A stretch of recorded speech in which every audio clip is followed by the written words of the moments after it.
పెళ్లి చూపుల్లోనే చాలా సంబంధాలు కుదరడం లేదు, ఏదో వంకట్టేస్తున్నారు. చాలామందిని మీరు ఈ మధ్య యువతరాన్ని గమనించండి. ఎంత వయస్సు అంటే 30 అంటారు, పెళ్ళయిందా అంటే కాలేదంటున్నారు. ఎందుకని? అప్పటికి 30 సంబంధాలు తిప్పేశారు. నాకు నచ్చల. ఈవిడికి ఇక జీవితంలో ఎవడో నచ్చడు, తర్వాత ఎవడో రెండో పెళ్ళి కూడా దొగులుతాడు ఒకడు కర్మగాలిపోయి. మరి అంత వయసు వచ్చాక ఇంకెవరు ఉంటారు? మగాళ్ళకైనా అంతే. బాగా ఉద్యోగం ప్యాకేజీ అన్నీ బాగుండేసరి ఎర్రగా బుర్రగా అని కూర్చుంటాడు వీడు, ఇక్కడ బుర్ర లేకుండా. ఊళ్ళోనే సంబంధం ఉంది, చక్కగా వీడికి నల్లగా ఉంది, నచ్చలేదు వీడికి. అన్ని విధాల అనుకూలమైన సంబంధం, తల్లిదండ్రులు కూడా చెప్పారు, వీడికి నచ్చల.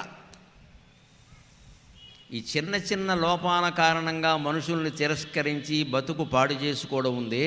దానికి పోలిబద్ది వెంకటరాయ కవి రాజగోపాల శతకంలో సమాధానం చెబుతున్నాడు. ఇలా పాడు చేసుకోకండి, లోకంలో లోపం లేనిదేం లేదయ్యా, చిన్న లోపం ఉంది కదా అని గొప్ప విషయాలన్నీ వదిలేస్తావా అంటున్నాడు ఆయన.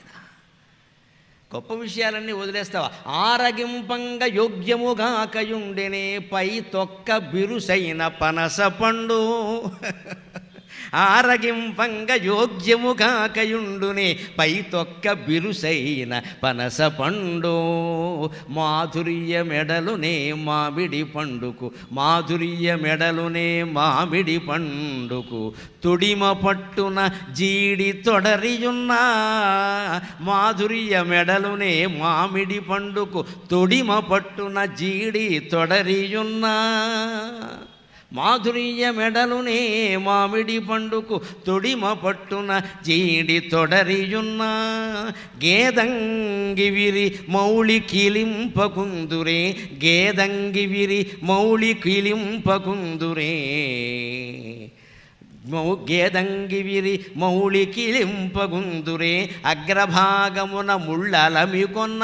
గేదంగివిరి మౌళి కిలింపకుందురే, అగ్రభాగమున ముళ్ళలమికొన్న.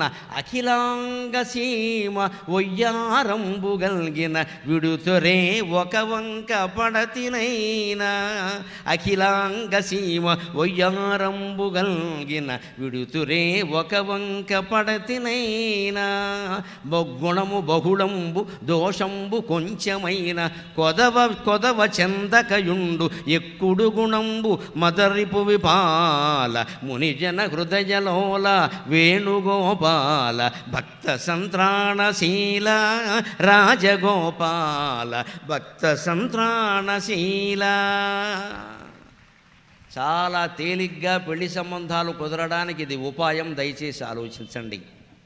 వచ్చిన ప్రతిదాన్ని తిరస్కరిస్తే చివరికి ముసలాడో ముసల్దో దొరుకుతారమ్మా, ఏం చేస్తారు ఇక్కడ? దాన్నే పూర్వం వరవిక్రమే అనే నాటకంలో కాళ్ళకూరు నారాయణరావు గారు చెబుతాడు. వచ్చిన దానికల్లా వంక పెట్టడం, మించిపోయాక మెడకడం అంటాడు ఆయన.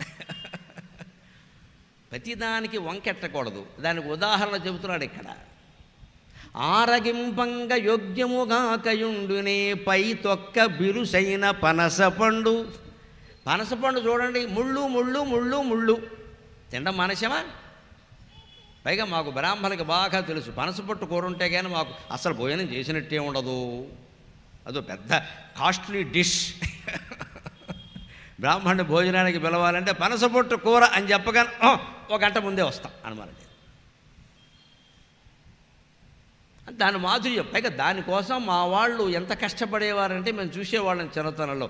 ఒక కూర రుచి చూడడానికి ఇంత కష్టపడాలా? ఇది ఆడవాళ్ళ పని కాదండి, మగాళ్ళ పని. వీడు 3ంటికి లేచేవాడు, ముఖ్యంగా తద్దినన్నాడు. పనసపొట్టు కూర 3ంటికి లేచేవాడు, వీధరుగు మీద కూర్చుంటాడు, గళ్ళలుంగి ఒకటి కట్టుకుంటాడు, ఆ పనసకాయ పక్కన మధ్యలో పెట్టుకుంటాడు, కొట్టి కొట్టి కొట్టి కొట్టి 3 గంటలు కొడతాడండి బాబు చచ్చి. ఇంత పొట్టు అవుతుంది అది. ఇంత చేసి అందులో వీడికి వీళ్ళ ఆవిడికి దక్కేది ఇంత పొట్టే, మిగిలింది మేమే. భక్తులు బ్రాహ్మణులు విశ్వదేవస్థానం పితృస్థానం సరిపోయాయి. ఇక వీడికి ఏం మిగిలింది? పొట్టు మిగిలింది, పనస వాళ్ళకి పోయింది. కానీ కొడతారు చాలా, 3 గంటలు కొట్టాలండి. దాని పైగా జిగురు అంతా చేతికి అంటుకుంటుంది, నూనె మడ్డి. ముందు చేతులకు నూనె రాసుకోవాలి. పనస పండును కోయగ నూనెరాయ ఆవంతయు చేతి కంటదు గదా. సాగర ఘోషలో కావ్యంలో పద్యం రాశాను నేను. సత్యనారాయణలో పనస పొట్టు కొట్టడం చూసి పనస పండును కోయగ నూనెరాయ ఆవంతయు చేతి కంటదు గదా. మదిబూయు మసంగ తైలమున్ మదిబూయు మసంగ తైలమున్. పనస పండును కోస్తుంటే ముందు చేతులకు నూనె రాసుకుంటారు, ఎందుకని ఆ జిడ్డు మనకు అంటకుండా.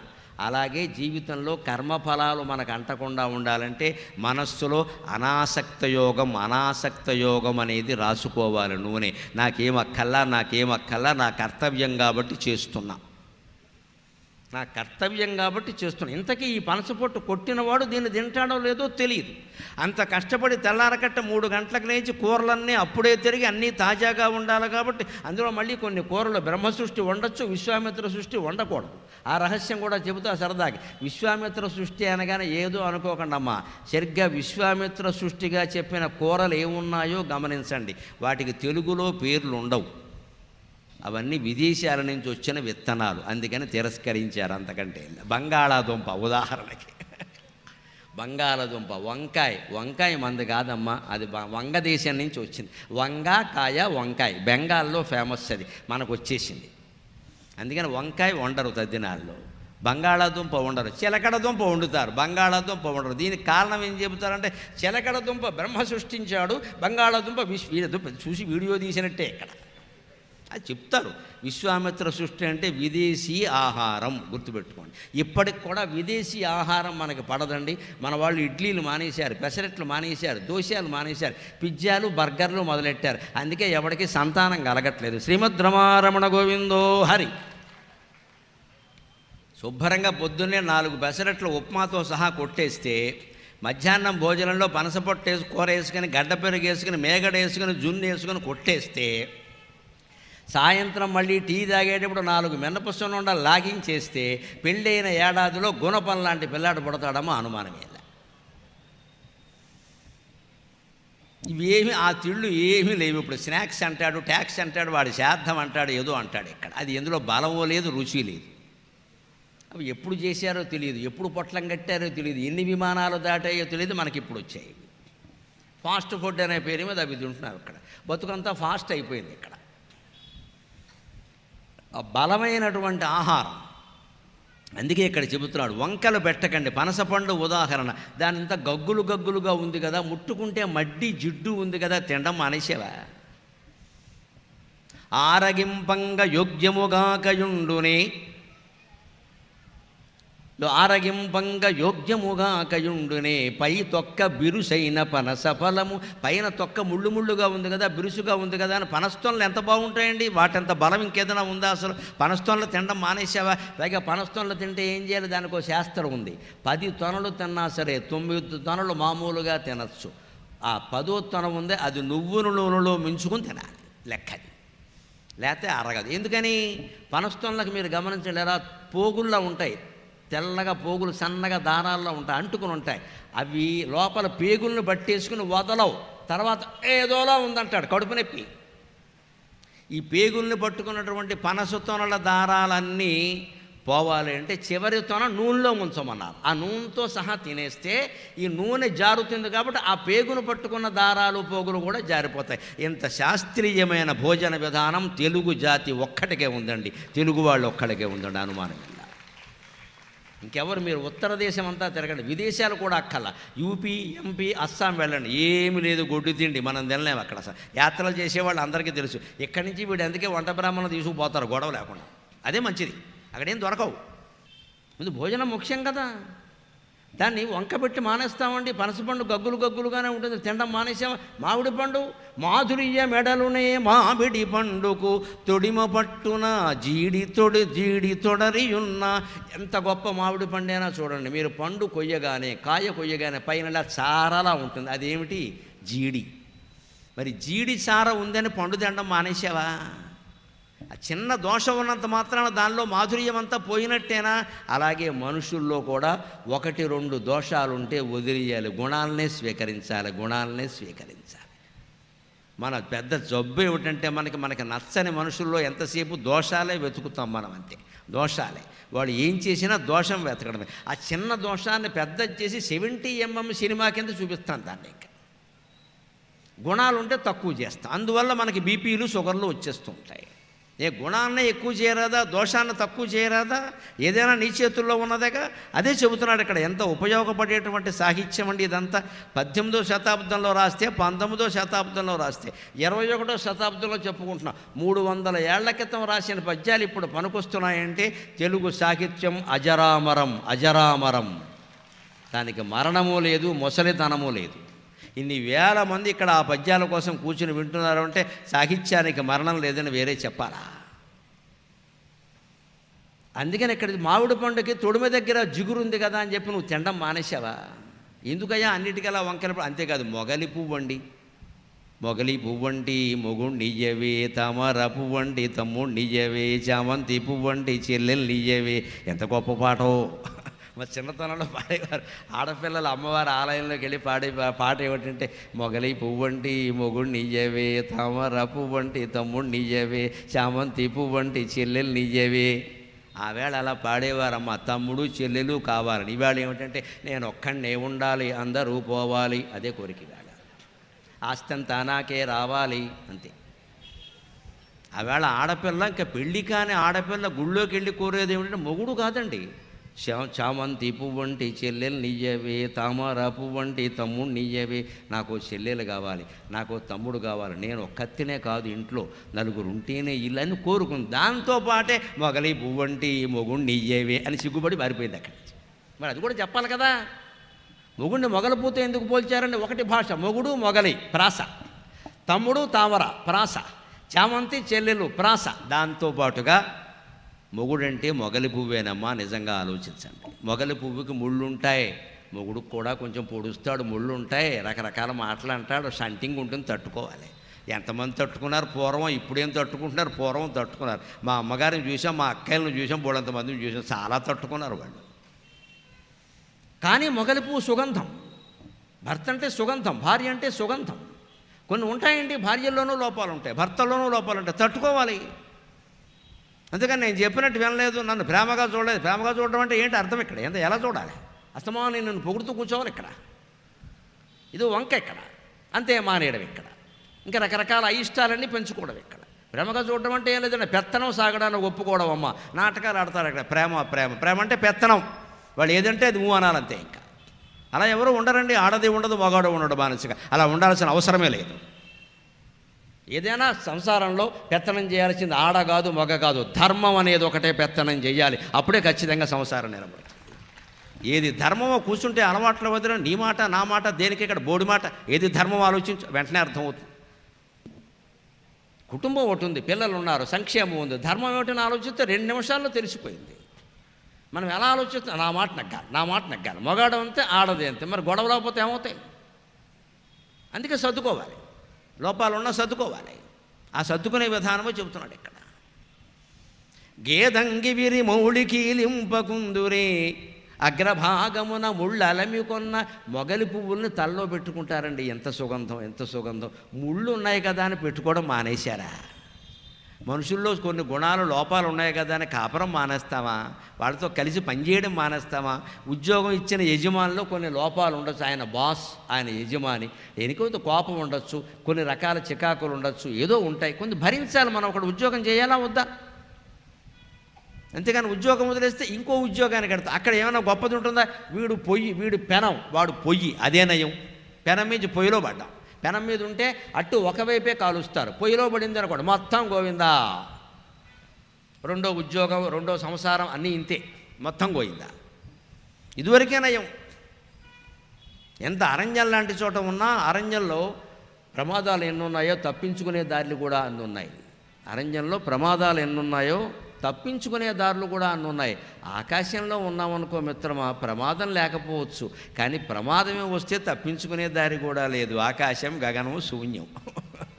అసలు ఆకాశం అంత సామ్రాజ్యాన్ని కోరుకోకూడదు. మనం ఉన్న అరణ్యంలోనే జాగ్రత్తగా మనని మనం కాపాడుకుంటూ, మనం ఎవరికీ అపకారం చేయకుండా, మన వల్ల ఎవరి వల్ల మనకు అపకారం జరగకుండా తగిన దోవలు వెతుక్కోవచ్చండి. అరణ్యం లాంటిదే జీవితం, అనుమానం ఎలా.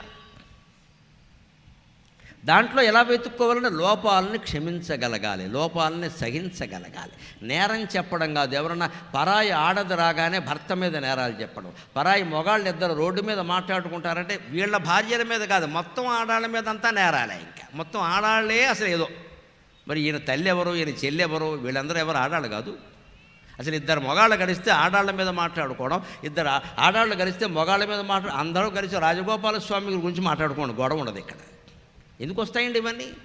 ఎంతసేపు నేరాలు నేరాలు నేరాలు. ఇలా చెబుతున్న కొద్దీ ఏమవుతుందంటే మనస్సుకు అలవాటు పడి అదే నేర ప్రవృత్తి. ఇంక మనం మంచి ఉన్నా కనపడదు అసలు, ఎందుకంటే చెబుతున్నాం కదా, కనపడదు. మంచి ఉన్నా కనపడదండి. అది మనం కోరుకుంటున్నామా? ఇది ప్రతి ఒక్కరూ ఆలోచించాల్సిన విషయం ఇది. అలాగ మొగలి పువ్వుకి చుట్టూ ముళ్ళు ఉన్నాయి కదా అని మనం తల మీద ధరించడం మానేశామా? ఇంకొక మాట, అలాగే అఖిలాంగ సీమ వయ్యారంబు గల్గిన, అఖిలాంగ సీమ వయ్యారంబు గల్గిన, విడుతురే ఒక వంక పడతి కున్నా. పెళ్లి చూపులకు వెళ్ళాం, అమ్మాయి కనుముక్కు తీరంతా బాగుంది. పిల్లాడు ఏమంటాడు, లేకపోతే పిల్ల ఏముంటుంది, అబ్బాయి బాగానే ఉన్నాడు కానీ కొంచెం అంత పొడుగ్గా లేడు. ఏమైంది ఇప్పుడు? పొడుగ్గా లేకపోతే కొంచెం పొట్టుగా ఉంటే మరీ మంచిది, ఓ గుద్దు కొత్తచ్చు కింద కూర్చుంటాడు. పొడుగ్గా ఉంటే నీకు అందరు కదా, పొట్టుగా ఉంటే జుట్టు అట్టుకోవచ్చు, పొడుగ్గా ఉంటే ఏం పట్టుకుంటావు? ప్రతి దాంట్లో ఓ ప్రయోజనం ఉంటుంది. అలాగే ఇంకొంతమంది అబ్బాయిలు పళ్ళు ఎత్తుగా ఉన్నాయి, అమ్మాయి పళ్ళు ఎత్తుగా ఉంటే నీకేమయ్యా, తర్వాత డెంటల్ సర్జరీ చేయించుకోవచ్చు, తీసిపారి. పళ్ళు ఎత్తుగా ఉంటే ఏమైంది? దీనికి రకరకాల శంకలు. పళ్ళు ఎత్తుగా ఉంటే ఐశ్వర్యం రాదు. ఎవడు చెప్పాడండి? పళ్ళు ఎత్తుకి ఐశ్వర్యానికి సంబంధం ఏంటండి? అర్థం లేని నమ్మకాలు పెట్టుకున్నాం మనం. అమ్మాయి ఎంత బాగానే ఉంది, ఏదో ముక్కు కొంచెం లావుగా ఉంది, మూతి కొంచెం వంకరగా ఉంది, పళ్ళు ఎత్తుగా ఉన్నాయి, వదిలేయి. అవి చిన్న పెద్ద విషయాల.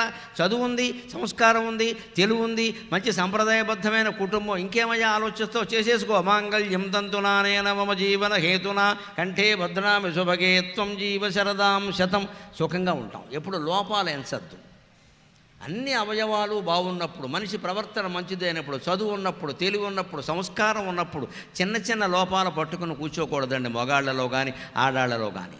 అందుకని గుణము బహుళంబు దోషంబు కొంచెమైన. గుణము ఎక్కువగా ఉండి దోషం గనక కొంచెంగా ఉంటే అప్పుడు కొదవచందకయుండు నెక్కుడు గుణంబు. అనేక గుణాలు ఆయనలో ఉన్నాయి, అనేక గుణాలు ఆ అమ్మాయిలో ఉన్నాయి. కాబట్టి దోషాలు మనం క్షమించవచ్చు. ఏకో హి దోషో గుణసన్నిపాతే నిమజ్జతి ఇందోకిరణేష్వివాంక. కాళిదాసు కుమార సంభవ కావ్యంలో చెబుతాడు మహానుభావుడు. పున్నమి నాటి చంద్రుడిని చూడండి, తెల్లవారితే పూర్ణిమ, మార్గశిర పూర్ణిమ, అద్భుతమైన పూర్ణిమ. ఏడాదికి ఒకసారి వస్తుంది ఈ పూర్ణిమ, అద్భుతమైన పూర్ణిమది. ఈ పున్నమి నాడు మీరు చంద్రుడిని చూడండి, మత్స ఉందా లేదా చంద్రుల్లో? మత్స ఉంది కదా అని పొన్నమి చంద్రుడిని చూడడం మానేశావా? లోపం ఉంది కదా అని కాపరం చేయడం మానేస్తావా? ఆలోచించాలి, ఆలోచించాలి, ఆలోచించాలి. అప్పుడు కాపరాలు బాగుంటాయి, ఉద్యోగాలు బాగుంటాయి, వ్యవస్థలన్నీ బాగుంటాయి. లోపం లేనివాడు లోకంలో ఉండడు. అన్నింటినీ మనం నేర్చుకోగలగాలి ఖచ్చితంగా. ఇప్పుడు ఇంకా చివరిగా ఈ అద్భుతమైనటువంటి జీవిత వ్యవహారానికి సంబంధించినవన్నీ చెప్పుకుంటూ మనం అంతిమంగా మనం మొదట్లో చెప్పుకున్న వెలుగుని అభ్యాసం ద్వారా చూడడం ఎలాగా, దానికి ఏం అభ్యాసం చెయ్యాలి, దాన్ని పోలుపర్తి వెంకటరాజకవి ఎలా చెబుతున్నాడంటే, పై మాటలొక లక్ష పలుకంగనేసరా, పై మాటలొక లక్ష పలుకంగనుసరా, అహంకారవర్తనమణగవలయో, అణపజాలక కానలందు మోవగసరా, అణపజాలక కానలందు మోవగసరా, ఎరుకదెల్పడి మూర్తి దొరకవలయు, ఎరుకదెల్పడి మూర్తి దొరకవలయు, దొరకినంతనే వేడ్కనరయుచుండగసరా, గురుపాదముల భక్తి కుదురవలయు, కుదిరెనంచని ఊరకుండగనేసరా, పాయక ఆత్మకు పాటి సేయవలయు, చేసిననుగాని పాచిని ద్రోసి శుద్ధ గంగనెత్తిన అటముక్తిగాంచవలయు, మదరిపు విపాల మునిజన హృదయలోల రాజగోపాల భక్త సంత్రాణశీల. ఈ అభ్యాసం ఒకటొక్కటిగా చేయాలి. ఆధ్యాత్మికమైన అభ్యాసంలో ఎప్పుడూ తొందర పనికి రాదు. వేగంగా చేసేస్తే జ్ఞానం కలగదు. జాగ్రత్తగా మనం పరిశీలించుకుంటూ చెయ్యాలి. ఆ విషయమే చెబుతున్నాడు ఇక్కడ. పై మాటలొక లక్ష పలుకంగనుసరా అకంకారవర్తనమడగవలయు. పై మాటలు ఎన్నైనా చెప్పొచ్చమ్మా, మా మటుకు మేము ఈ ప్రసంగాలు అయిపోయాక ఇంటికి వెళ్ళాక ఏం బాధపడతామో తెలుసా? మళ్ళీ మా వసతికి వెళ్ళాక లేదా మా ఇంటికి వెళ్ళాక ఇన్ని మాటలు చెప్పాము. ఆ వేణుగోపాలుడు మనకు కనబడ్డా ఇంతకీ? ఊరికే మనం ఎలా సంతోషిస్తున్నామంతే. పాండిత్యం ఉంది కాబట్టి, ధారణాశక్తి ఉంది కాబట్టి పుస్తకాలు చదివామని చెబుతున్నాం. భగవంతుడు మనకేమన్నా వాస్తవంగా దర్శనం ఇచ్చాడా అని ఎంత క్షోభపడతానో నాకు తెలుసమ్మా. నా హృదయానికి తెలుసు. మరి మా పరిస్థితి ఎలా ఉంటే మీ పరిస్థితి ఏమిటి? పై మాటలు చెప్పొచ్చు. మీరు మా ప్రతిభను చూసి ఎంత బాగా చెప్పారు అనుకోవచ్చు. మేమేమనుకుంటామంటే ఇంత బాగా చెప్పినా మాకు ఆయన దర్శనం ఇవ్వలేదు కదా, ఏం చేస్తే ఇస్తాడో అని మా ఏడుపు మాకుందమ్మా, అనుమానం ఎలా. అందుకే పోలబద్ది వెంకటరాయకి ఏం చెబుతున్నట్టే, పై మాటలొక లక్ష పలుకంగనుసర అకంకారవర్తనమణగవలయు. ఇన్ని మాటలు వింటున్న మీ నుంచి నేను ఆశించేది ఒకటే, గురు దక్షిణ. అయిపోయి నేను వెళ్ళిపోతుంటే దయచేసి కాళ్ళ మీద పడద్దు. మీ కాళ్ళ మీద మీరు నిలబడ్డానికి నేను ప్రవచనం చెప్పాను, కానీ నా కాళ్ళ మీద పడ్డానికి కాదండి. దయచేసి గ్రహించండి. ఎవరు ఫోటోల కోసం ఎగబడద్దు. నేను కోరుకునే దక్షిణ ఏమిటంటే, మీలో అహంకారం ఉంటే అది మీకే తెలుసు, అది పోగొట్టుకోండి. అందరితో కలిసి మెలిసి ఉండే ప్రయత్నం చేయండి. ముఖ్యంగా మనలో కులం పిచ్చి చాలా ఎక్కువ. ఆ కుల పిచ్చి వదిలేసి ఓట్లు వేయండి, మంచి ప్రభుత్వం వస్తుంది. కుల పిచ్చి వదిలేసి ఓట్లు వేయండి. చప్పట్లు తక్కువ మోగుతాయి, ఎవరికి ఇష్టం ఉండదు ఈ మాట. మనోళ్ళే అనగానే గుద్దేస్తాను. ఏంటి అధవమానోళ్ళు అర్థం లేకుండా ఎవడికెవడు ఉపకారం కులం వాళ్ళందరినీ పిలిచి కూడుబెట్టేవాడు ఎవడు లేడండి ఇక్కడ. కులం వాళ్ళ నుంచి ఓట్లు లాక్కుంటారు, వాళ్ళు పెద్దవాళ్ళు అవుతారు. కులంలో పేదవాళ్లే ఉంటారు. ఆ నాయకుల్ని కులంలో ఉండే పేదవాళ్ళందరినీ ఉద్ధరించమనండి, వేరే కులాలు కూడా అక్కల ఎవడు ఉద్ధరించరండి ఇక్కడ, వాడు బాగుపడతాడు. మనమేమో కులం చూసి ఓటేస్తూ ఉంటాం ఇక్కడ. అందుకే వాళ్ళు టికెట్లు కూడా అలాగే ఇస్తారు. దానికి కొత్త పేరు పెట్టారు, ఈయన సామాజిక వర్గం అని అదొకటి పెట్టారు. కులం అంటే బాగుండదని. ఏదైతే ఇది ఆగిపోవాలి. అహంకారం అంటే అదే.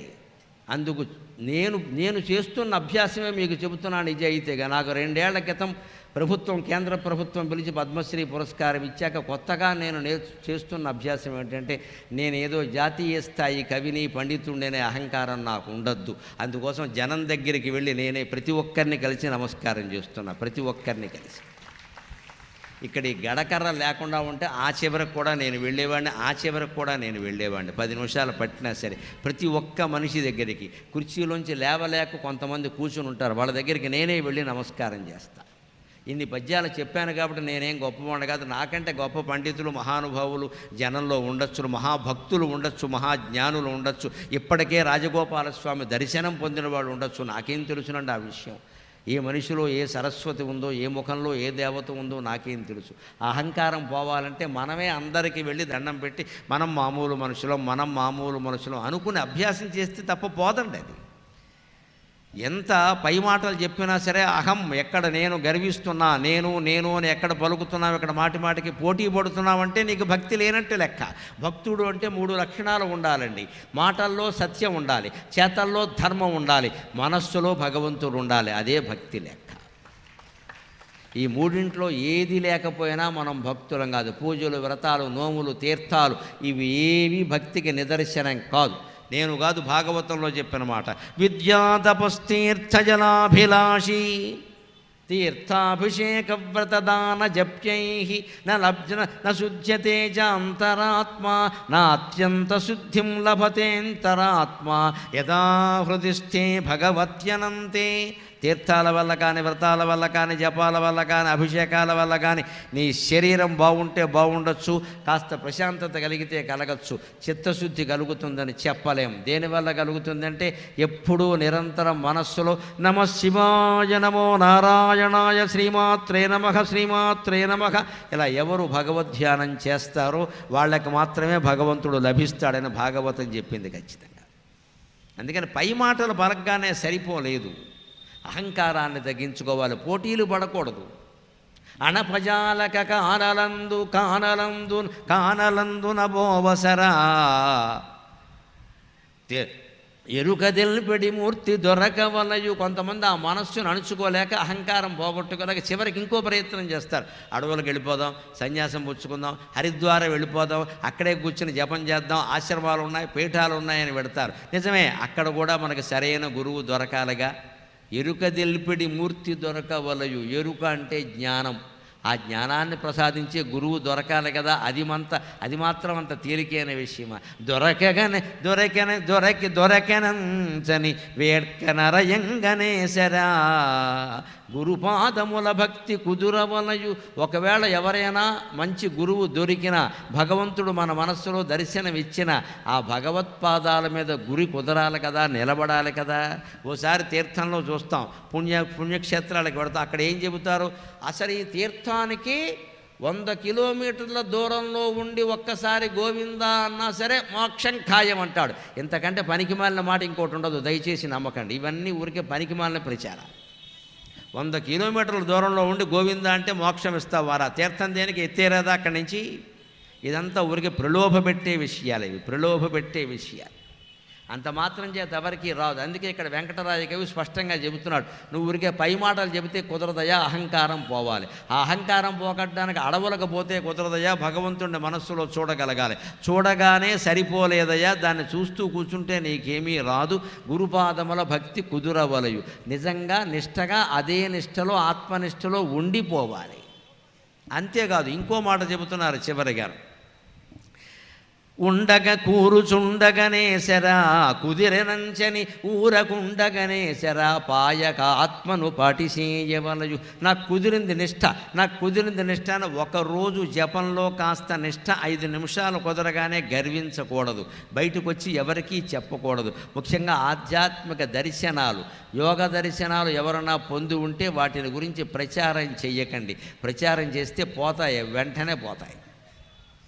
వాటిని మనస్సులోనే పెట్టుకోవాలి. మనం సాధారణంగా ఏం చేస్తాం? నేను రాత్రి కల్లో నాకు వేణుగోపాలస్వామి కనపడ్డాడు. నువ్వే కనపడ్డావు వేణుగోపాలస్వామి రూపంలో. ఆయనకి నీ కల్లో కనపడాల్సిన పని లేదు, నోరు మూసి కూర్చో, అది లెక్క. ఈ మాట ఎందుకు చెబుతాం మనం? ఊళ్ళో వాళ్ళందరూ మన కాళ్ళకి దండం పెట్టాలి. అందుకు అయ్యి బాబోయ్ అని చెప్పి దండం పెట్టేయాలి వెంటనే.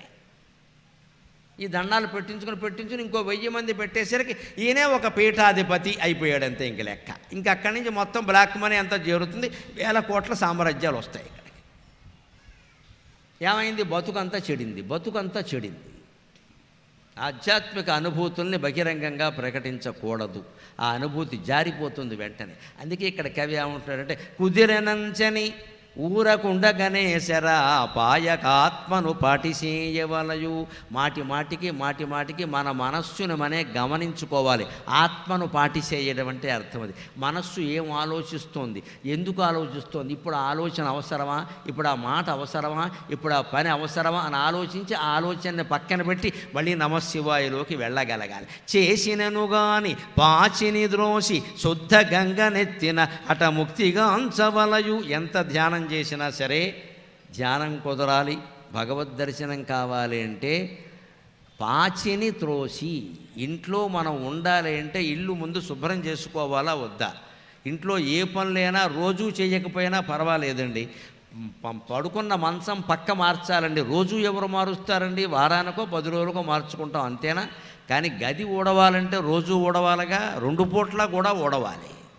పాచిని ద్రోసి అంటే అర్థం అది. మన మనస్సులో కూడా అనవసరమైన ఆలోచనలు చాలా ఉన్నాయి, మన మాటల్లో అనవసరమైన మాటలు ఉన్నాయి, మన పనుల్లో అనవసరమైన పనులు. ఇదే పాచి బాగా నాచులాగా పట్టేసింది. దీన్ని తోసేయాలి. అనవసరమైన పనులు మానాయి, అనవసరమైన మాటలు మానాయి, అనవసరమైన ఆలోచనలు కూడా మానాయి. ఇదే పాచిని దోసి. శుద్ధ గంగనెత్తిన, అప్పుడు శుద్ధ గంగా జలంతో స్నానం చేసాం అంటే భగవన్నామస్మరణ అనే దాంతోనే మనం స్నానం చేసాం. అయినా అట ముక్తిగా అంచవలయు, అక్కడ స్థిరంగా ఉండి ముక్తి పొందాలి కదా, అప్పుడు కదా మనం సాధించేది అని చెబుతూ ఆయన ముగిస్తున్నాడు. మదరిపు విపాల మునిజన హృదయలోల వేణు రాజగోపాల. మదరిపు విపాల మునిజన హృదయలోల రాజగోపాల భక్త సంత్రాణశీల. ఈ 19వ శతాబ్దంలో రచించబడినటువంటి ఈ కావ్యంలో పద్యాలు మీ జీవితాల్లో ఏమాత్రం ధైర్యాన్ని నింపగలిగిన, భయాన్ని పోగొట్టగలిగిన, భక్తి జ్ఞాన వైరాగ్యాలను కలిగించగలిగిన నేను ధన్యుణ్ణి. నాకు ఈ 4 మాటలు నేర్పిన మా అమ్మ ధన్యురాలు. జై శ్రీరామ్.